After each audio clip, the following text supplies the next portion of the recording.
Hi అండి. అందరికీ నమస్కారం. ఈ రోజు వీడియోలో ఆడవాళ్ళందరికీ ఉపయోగపడే కొన్ని టిప్స్ అండ్ ట్రిక్స్ చూద్దాం. అది కూడా అన్నీ మన ఇంట్లో ఉండే వస్తువులతోనే. మనం రెగ్యులర్‌గా యూజ్ చేసే సిజర్ అయితే ఇలా షార్ప్‌నెస్ తగ్గిపోతూ ఉంటుంది కదా! పేపర్ కూడా కట్ అవ్వదు. అటువంటప్పుడు సాల్ట్ డబ్బాలో సిజర్‌ని క్లీన్ చేసుకొని ఇలా వీడియోలో చూపిస్తున్నట్లుగా చేస్తే సిజర్ మళ్ళీ షార్ప్‌నెస్ వస్తుంది.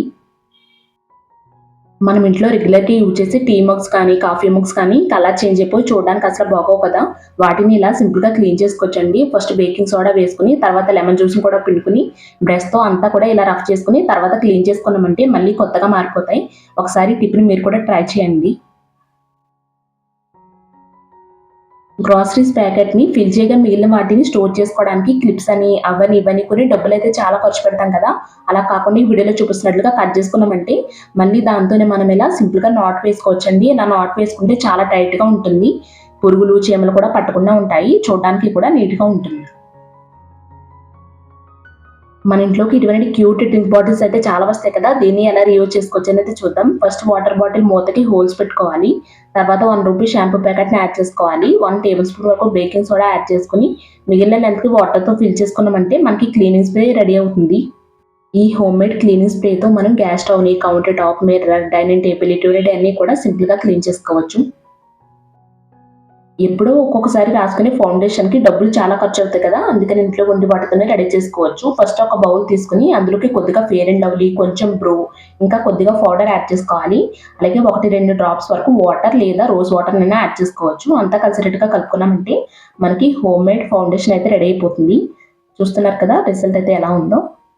మన ఇంట్లో కొన్ని ఫోటోస్‌ని గోడలకు పెడుతూ ఉంటాం కదా! అటువంటప్పుడు ఆగ్రత్తు పెట్టడానికి వీలవ్వదు. అందుకని టిప్ అయితే హెల్ప్ అవుతుందండి. యూజ్ చేయలేని పెన్ క్యాప్స్ ఉంటాయి కదా! వాటికి ఇలా వీడియోలో చూపిస్తున్నట్లుగా డబుల్ గమ్ ప్లాస్టర్ వేసి గోడకి స్టిక్ చేసుకున్నామంటే మనకి ఇది ఆకృతుల స్టాండ్ లాగా యూజ్ అవుతుంది. చూడడానికి కూడా బావుంటుంది. జీడిపప్పు, బాదం పప్పు ఇంకా డ్రై ఫ్రూట్స్ ఏవైనా కానీ ఇలా స్టోర్ చేసుకుంటే ఎక్కువ రోజుల వరకు ఫ్రెష్‌గా ఉంటాయి. ఇంట్లో 4, 5 లవంగ ముక్కలు వేసుకొని టిష్యూతో కవర్ చేసి మూత గట్టిగా పెట్టినట్లయితే డ్రై ఫ్రూట్స్ ఏవైనా కానీ ఫ్రెష్‌గా ఉంటాయండి. చీమలు, పురుగులు పట్టకుండా. అలాగే క్రిస్పీగా కూడా ఉంటాయి ఎక్కువ రోజుల వరకు. మన ఇంట్లోకి ఇటువంటి జిప్‌లాక్ కవర్స్ వస్తే అసల పడేయకండి. ఇవి మనకి చాలా బాగా యూజ్ అవుతాయి.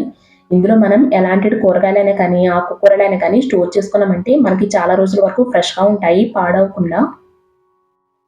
మన ఇంట్లో రెగ్యులర్‌గా యూజ్ చేసి ఇలాంటి స్టీల్ స్క్రబ్బర్‌ని ఇలా వీడియోలో చూపిస్తున్నట్లుగా బాటిల్‌కి పెట్టుకున్నామంటే మనకి చేతులు గీతలు పడకుండా ఉంటాయి. అలాగే హ్యాంగ్ చేసుకోవడానికి కూడా వీలుగా ఉంటుంది. ఈ వీడియోలో షేర్ చేసిన టిప్స్ అండ్ ట్రిక్స్ మీకు కూడా యూజ్ అవుతాయి అనుకుంటున్నాను. వీడియో నచ్చితే తప్పకుండా లైక్ చేయండి. అలాగే మన ఛానెల్‌లో ఉన్న మిగిలిన వీడియోస్ కూడా ఒకసారి చెక్ చేసి మీకు నచ్చి యూజ్ అవుతాయి అనుకుంటే తప్పకుండా మన ఛానెల్‌ని సబ్స్క్రైబ్ చేసుకోండి. మళ్ళీ నెక్స్ట్ వీడియోలో కలుద్దామండి. Thank you so much for watching.